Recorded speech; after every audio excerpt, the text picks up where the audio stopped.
Today, we're looking at a classic conflict, system versus will, through the lens of Jennie Gerhardt. So let's jump right in. The core idea? Rigid social systems don't create order. They create chaos. First up, we've got system chaos, or delta S. Think of it as pressure from social rules.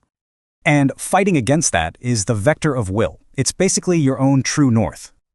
So let's look at our case study. Jennie Gerhardt. Her first big choice isn't from will, but desperation. Her family is facing total ruin, so she gets into a relationship to save them from poverty. And this is key.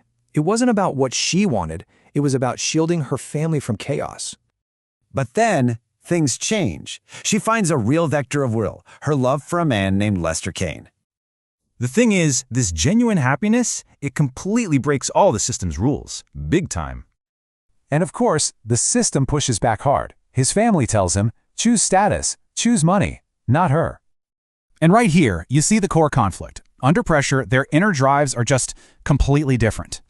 Lester's will just isn't strong enough. He caves to the external chaos, and he leaves Jennie. So on the outside, it looks like she's lost everything. But this is where things get really interesting. Which makes you ask, what does winning even mean in a situation like this? Well, the argument is that real victory isn't about what happens outside. It's about holding on to your will. And that's exactly what Jennie does. She maintains her inner order. Her core values stay unbroken. So even as her whole world collapses on the outside, she protects what matters on the inside.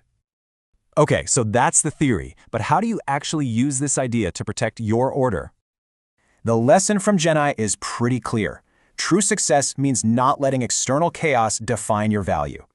To actually pull this off, the source says you need something called a code of choice. It's presented as an operating algorithm, the Navigator 5.11, to help keep your value internal.